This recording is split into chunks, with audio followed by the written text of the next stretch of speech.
Hi everyone. Simplifying fractions can be quite tricky because there's different rules for whether you add or subtract, multiply or divide. So we'll look at all four of those. Okay, if you're adding fractions, the denominators have to be the same. At the moment we've got 2/3, so the fraction is out of 3, and 4/5, so the other fraction is out of 5. We want those two numbers at the bottom here to be the same. So what number does both 3 and 5 go into? Because that number is 15, we have to say to ourselves, what do we multiply the first one by? What do I multiply 3 by to get 15? And my answer is 5, so I have to times that by 5.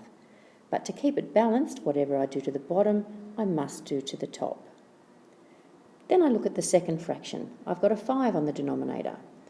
What do I have to multiply 5 by to make 15? I need to times that by 3. Whatever I do to the bottom, I must do to the top.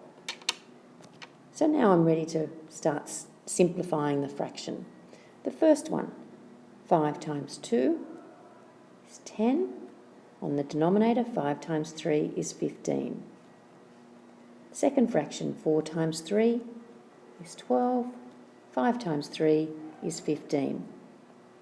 Now, because the denominators match, they're both out of 15, then we can add those two fractions together.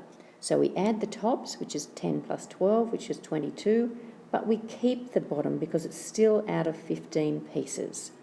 So my answer is 22 out of 15 if you leave it as an improper fraction, but if I change that to a mixed numeral, that will be 1 and 7/15. Subtracting fractions is exactly the same rule for addition. So we need a denominator that both 9 and 2 go into. The smallest one they both go into is 18, so I'm going to choose that to be my denominator. So what do I have to multiply 9 by to get 18? That's 2. Whatever I do to the bottom, I must do to the top. Then I come over to the 2. What do I have to multiply it by to get to 18? Times it by 9. The same to the top. So now the first fraction becomes 14 over 18, and the second fraction is 9 over 18. The denominators match, they're both out of 18, so we keep the same number of parts and then we subtract the top. So 14 minus 9 is 5. That can't be simplified any further, so that's our answer.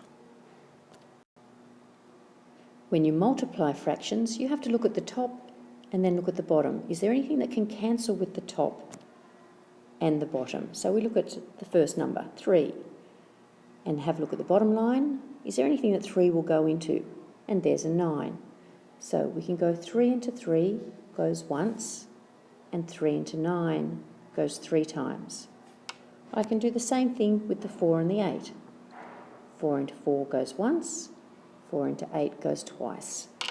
Now there's nothing else left to cancel, so multiplying fractions, we go top times top, so 1 times 1, over bottom times bottom, 2 times 3, which is 6. So 3/8 times 4/9 is 1/6. When you divide by fractions, you have to flip the second fraction and multiply. So we keep the first one, flip the second, and then multiply. So I'm going to rewrite that. So I keep the first one, I flip the second one, and I change it to a multiplication. Then it becomes just like the previous example, where I have to see if there's anything on the top that will cancel with anything on the bottom. If I have a look at my 6 on the top, is there anything that goes into 6 that also goes into anything on the bottom? 3 goes into 6 2 times, but 3 goes into 15 5 times. Then I'm going to have a look at the other numbers, 11 and 22. 11 into 11 goes once, 11 into 22 goes twice. So then, looking along the top line, I'm left with 2 times 2, which is 4, and on the bottom, 1 times 5, which is 5. So 6/11 divided by 15 over 22 is 4/5.